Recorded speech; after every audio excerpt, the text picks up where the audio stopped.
கர்த்தராகிய இயேசு கிறிஸ்துவின் பரிசுத்த நாமம் மகிமைப்படுவதாக.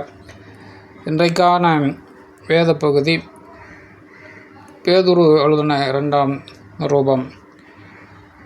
வாசிக்க கேட்போம். இந்த வேத வாக்கியங்களை வாசிக்கிறவனும் கேட்கிறவர்களும் அதன்படி கை கொண்டு நடக்கிறவர்களும் பாக்கியவான்கள். வாசிப்போம். நம்முடைய தேவனும் இரட்சகருமாயிருக்கிற இயேசு கிறிஸ்துவனுடைய நீதியால் எங்களைப் போல் அருமையான விசுவாசத்தை பெற்றவர்களுக்கு இயேசு கிறிஸ்துவனின் ஊழியக்காரனும் அப்போஸ்தலனுமாகிய சீமோன் பேதுரு எழுதுகிறதாவது: தேவனையும் நம்முடைய கர்த்தராகிய இயேசுவையும் அறிகிற அறிவினால் உங்களுக்கு கிருபையும் சமாதானமும் பெருக கடவது. தம்முடைய மகிமையினாலும் காருண்யத்தினாலும் நம்மை அழைத்தவரை அறிகிற அறிவினாலே ஜீவனுக்கும் தேவ பக்திக்கும் வேண்டிய யாவற்றையும் அவருடைய திவ்ய வல்லமையானது நமக்கு தந்தருளுமன்றி, இச்சையினால் உலகத்தில் உண்டான கேட்டுக்கு தப்பி திவ்ய சுபாவத்துக்கு பங்குள்ளவர்களாகும் பொருட்டு மகா மேன்மையும் அருமையுமான வாக்குத்தத்தங்களும் அவைகளினாலே நமக்கு அளிக்கப்பட்டிருக்கிறது. இப்படி இருக்க நீங்கள் அதிக ஜாக்கிரதை உள்ளவர்களாய் உங்கள் விசுவாசத்தோட தைரியத்தையும், தைரியத்தோட ஞானத்தையும், ஞானத்தோட இச்சையடக்கத்தையும், இச்சையடக்கத்தோட பொறுமையையும், பொறுமையோட தேவ பக்தியையும், தேவ பக்தியோட சகோதர சிநேகத்தையும், சகோதர சிநேகத்தோட அன்பையும் கூட்டி வழங்குங்கள். இவைகள் உங்களுக்கு உண்டாயிருந்து பெருகினால் உங்களை நம்முடைய கர்த்தராகிய இயேசு கிறிஸ்துவை அறிகிற அறிவிலே வீணரும் கனியற்றவர்களுமாயிருக்க வட்டாது. இவைகள் இல்லாதவன் எவனோ அவன் முன் செய்த பாவங்களற தான் சுத்திகரிக்கப்பட்டதை மறந்து கண் சொருகி போன குருடனாய் இருக்கிறான். ஆகையால் சகோதரரே, உங்கள் அழைப்பையும் தெரிந்து கொள்ளுதலையும் உறுதியாக்கும்படி ஜாக்கிரதையாயிருங்கள். இவைகளை செய்தால் நீங்கள் ஒரு காலம் இடறி விழுகிறதில்லை.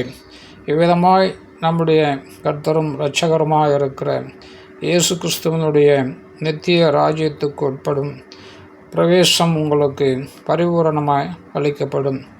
இது நிமித்தம் இவைகளை நீங்கள் அறிந்தும் நீங்கள் இப்பொழுது அறிந்திருக்கிற சத்தியத்தில் உறுதிப்பட்டிருந்தும் உங்களுக்கு இவைகளை எப்பொழுதும் நினைப்பூட்ட நான் அசதியாயிறேன். நம்முடைய கர்த்தராகிய இயேசு கிறிஸ்து எனக்கு அறிவித்தபடி நான் என் கூடாரத்தை விட்டு போவது சீக்கிரத்தில் நேரிடுமென்று அறிந்து இந்த கூடாரத்தில் நான் இருக்குமளவும் உங்களை நினைப்பூட்டி எழுப்பிவிடுவது நியாயமென்று எண்ணுகிறேன். மேலும் நான் சென்று போன பின்பு இவைகளை நீங்கள் எப்பொழுதும் நினைத்து கொள்ள ஏது உண்டாயிருக்கும்படி பிரயத்தனம் பண்ணுவேன். நாங்கள் தந்திரமான கட்டுக்கதைகளை பின்பற்றினவர்களாக அல்ல, அவருடைய மகத்துவத்தை கண்ணார கண்டவர்களாகவே நம்முடைய கர்த்தராகிய இயேசு கிறிஸ்துவின் வல்லமையையும் வருகையையும் உங்களுக்கு அறிவித்தோம். இவர் என்னுடைய நேசகுமாரன், இவரிடத்தில் பிரியமாயிருக்கிறேன் என்று சொல்லுகிற சத்தம் உன்னதமான மகிமையிலிருந்து அவருக்கு உண்டாகி, பிதாவாகிய தேவனால் அவர் கனத்தையும் மகிமையையும் பெற்றபோது அவரோடு கூட நாங்கள் பரிசுத்த பர்வதத்தில் இருக்கையில் வானத்திலிருந்து பிறந்த அந்த சத்தத்தை கேட்டோம். அதிக உறுதியான தீர்க்க தரிசன வசனமும் நமக்கு உண்டு. பொழுது விடிந்து விடிவெள்ளி உங்கள் இருதயங்களில் உதிக்கும் அளவும் இருளுள்ள ஸ்தலத்தில் பிரகாசிக்கிற விளக்கை போன்ற அவ்வசனத்தை கவனித்திருப்பது நலமாயிருக்கும். வேதத்தில் உள்ள எந்த தீர்க்க தரிசனமும் சுய தோற்றமான பொருளை உடையதாயிராதென்று நீங்கள் முந்தி அறிய வேண்டியது. தீர்க்க தரிசனமானது ஒரு காலத்திலும் மனுஷருடைய சித்தத்தினாலே உண்டாகவில்லை. தேவனுடைய பரிசுத்த மனுஷர்கள் பரிசுத்த ஆவியினாலே ஏவப்பட்டு பேசினார்கள். ஆமென். 2ஆம் அதிகாரம். கள்ளத்தீர்க்கதரிசிகளும் ஜனங்களுக்குள்ளே இருந்தார்கள். அப்படியே உங்களுக்குள்ளும் கள்ள போதகர்கள் இருப்பார்கள்.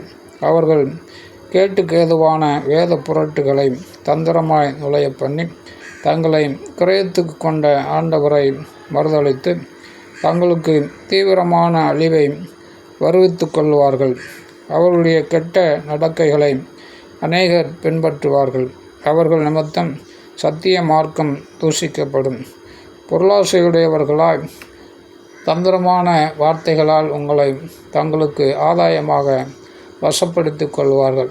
பூர்வகாலம் முதல் அவர்களுக்கு விதிக்கப்பட்ட ஆக்கினை அயர்ந்திராது. அவர்களுடைய அழிவு உறங்காது.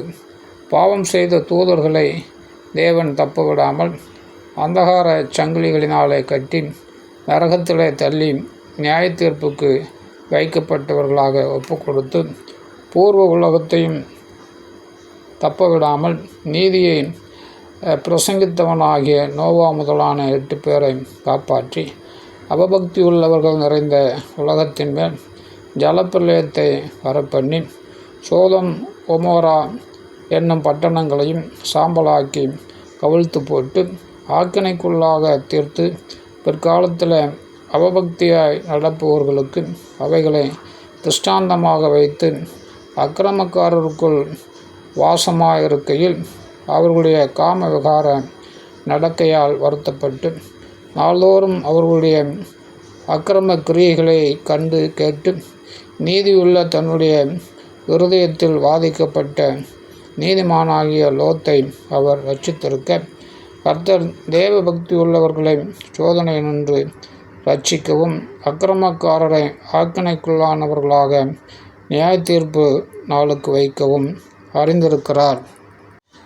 விசேஷமாக அசுத்த இச்சையோடு மாம்சத்திற்கேற்றபடி நடந்து கர்த்தத்துவத்தை அசட்டை பண்ணுகிறவர்களை அப்படி செய்வார். இவர்கள் நுனிகரக்காரர், அகங்காரிகள், மகத்துவங்களை தூஷிக்க அஞ்சாதவர்கள், அதிக பலனையும் வல்லமையும் உடைய தேவதூதர்கள் முதலாய் கர்த்தருக்கு முன்பாக அவர்களை தூஷணமாய் குற்றப்படுத்த மாட்டார்களே. இவர்களோ பிடிபட்டளிக்கப்படுவதற்கு உண்டான புத்தியற்ற மிருக ஜீவன்களைப் போல தங்களுக்கு தெரியாதவைகளை தூஷித்து தங்கள் கேட்டில் கெட்டழிந்து அநீதத்தின் பலனை அடைவார்கள். இவர்கள் ஒரு நாள் வாழ்வை இன்பமென்றெண்ணி கரைகளும் இலச்சைகளுமாயிருந்து உங்களோட விருந்துண்கையில் தங்கள் வஞ்சனைகளில் உல்லாசமாய் வாழ்கிறவர்கள். விபச்சார மயக்கத்தால் நிறைந்தவைகளும் பாவத்தை விட்டோயாதவைகளுமாயிருக்கிற கண்களை உடையவர்கள் உறுதியில்லாத ஆத்துமாக்களை தந்திரமாய் பிடித்து பொருளாசைகளில் பழகின இருதயத்தை உடைய சாபத்தின் பிள்ளைகள். செம்மையான வழியை விட்டு தப்பி நடந்து பேயோரின் குமாரனாகிய பீலயாமின் வழியை பின்பற்றி போனவர்கள். அவன் அநீதத்தின் கூலியை விரும்பி தன்னுடைய அக்கிரமத்தின் நிமித்தம் கடிந்து கொள்ளப்பட்டான். பேசாத மிருகம் மனுஷர் பேச்சை பேசி தீர்க்கதரிசியினுடைய மதிகேட்டை தடுத்தது. இவர்கள் தண்ணீர் இல்லாத கிணறுகளும் சுழல் காற்றினால் அடியுண்டோடுகிற மேகங்களுமாய் இருக்கிறார்கள். என்றென்றைக்கும் உள்ள காரிருளே இவர்களுக்கு வைக்கப்பட்டிருக்கிறது. வஞ்சகமாய் நடக்கிறவர்களிடத்திலிருந்து அரிதாய் தப்பினவர்களிடத்தில் இவர்கள் அகந்தையான வீண் வார்த்தைகளை பேசி மாம்ச இச்சைகளினாலும் காம விகாரங்களினாலும் அவர்களை தந்திரமாய் பிடிக்கிறார்கள். தாங்களே கேட்டுக்கு அடிமைகளாயிருந்தும் அவர்களுக்கு சுயாதீனத்தை வாக்கு தத்தம் பண்ணுகிறார்கள். எதனால் ஒருவன் ஜெயிக்கப்பட்டிருக்கிறானோ அதற்கு அவன் அடிமைப்பட்டிருக்கிறானே. கர்த்தரும் இரட்சகருமாயிருக்கிற இயேசு கிறிஸ்துவை அறிகிற அறிவினாலே உலகத்தின் அசுத்தங்களுக்கு தப்பினவர்கள் மறுபடியும் அவைகளில் சிக்கிக்கொண்டு ஜெயிக்கப்பட்டால் அவர்களுடைய பின்னிலைமை முன்னிலைமையிலும் கேடுள்ளதாய் இருக்கும். அவர்கள் நீதியின் மார்க்கத்தை அறிந்த பின்பு தங்களுக்கு ஒப்புவிக்கப்பட்ட பரிசுத்த கற்பனையை விட்டு விலகுவதை பார்க்கலாம். அதை அறியாதிருந்தார்களானால் அவர்களுக்கு நலமாயிருக்கும். நாய் தான் கக்கினதை தின்னவும் கழுவப்பட்ட பன்றி சேற்றில புரளவும் திரும்பினது என்று சொல்லப்பட்ட மெய்யான பழமொழியின்படியே அவர்களுக்கு சம்பவித்தது. பிரியமானவர்களே, இந்த 2ஆம் நிருபத்தை இப்பொழுது உங்களுக்கு எழுதுகிறேன். ஆமென். 3ஆம் அதிகாரம். பரிசுத்த தீர்க்கதரிசிகளால் முன் சொல்லப்பட்ட வார்த்தைகளையும் இரட்சகராயிருக்கிற கர்த்தருடைய அப்போஸ்தலராகிய எங்களுடைய கட்டளைகளையும் நீங்கள் நினைவு கூறும்படி இந்த நிருபங்களினால் உங்கள் உண்மையான மனதை நினைப்பூட்டி எழுப்புகிறேன். முதலாவது நீங்கள் அறிய வேண்டியது என்னவெனில், கடைசி நாட்களில் பரியாசக்காரர் வந்து தங்கள் சுய இச்சைகளின்படியே நடந்து அவர் வருவார் என்று சொல்லுகிற வாக்கு தத்தம் எங்கே? பிதாக்கள் நித்திரையடைந்த பின்பு சகலமும் சிருஷ்டிப்பின் தோற்றம் முதல் இருந்த விதமாய் இருக்கிறதே என்று சொல்லுவார்கள். பூர்வகாலத்தில் தேவனுடைய வார்த்தையினாலே வானங்களும் ஜலத்தினின்று தோன்றி ஜலத்திலே நிலை கொண்டிருக்கிற பூமியும் உண்டாயினவென்பதையும், அப்பொழுது இருந்த உலகம் ஜல பிரளயத்தினாலே அழிந்ததென்பதையும் மனதார அறியாதிருக்கிறார்கள். இப்பொழுது இருக்கிற வானங்களும் பூமியும் அந்த வார்த்தையினாலேயே அக்கினிக்கு இரையாக வைக்கப்பட்டு தேவ பக்தி இல்லாதவர்கள் நியாயம் தீர்க்கப்பட்டு அழிந்து போகும் நாள் வரைக்கும் காக்கப்பட்டிருக்கிறது. பிரியமானவர்களே, கர்த்தருக்கு ஒரு நாள் 1000 வருஷம் போலவும் 1000 வருஷம் ஒரு நாள் போலவும் இருக்கிறதென்கிற இந்த ஒரு காரியத்தை நீங்கள் அறியாதிருக்க வேண்டாம். தாமதிக்கிறார் என்று சிலர் எண்ணுகிறபடி கர்த்தர் தமது வாக்கு தத்தத்தை குறித்து தாமதமாயிராமல் ஒருவரும் கெட்டுப்போகாமல் எல்லாரும் மனம் திரும்ப வேண்டுமென்று விரும்பி நம்மேல் நீடிய பொறுமை உள்ளவராய் இருக்கிறார். கர்த்தருடைய நாள் இரவிலே திருடன் வருகிற விதமாய் வரும்.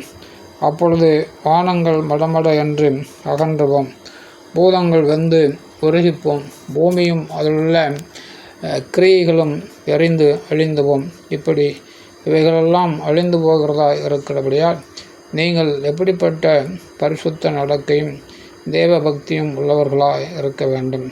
தேவனுடைய நாள் சீக்கிரமாய் வரும்படிக்கு மிகுந்த ஆவலோடு காத்திருங்கள். அந்த நாளில் வானங்கள் வெந்து அழிந்து பூதங்கள் எரிந்து உருகிப்போம். அவருடைய வாக்கு தத்தத்தின்படியே நீதி வாசமாயிருக்கும். புதிய வானங்களும் புதிய பூமியும் உண்டாகுமென்று காத்திருக்கிறோம்.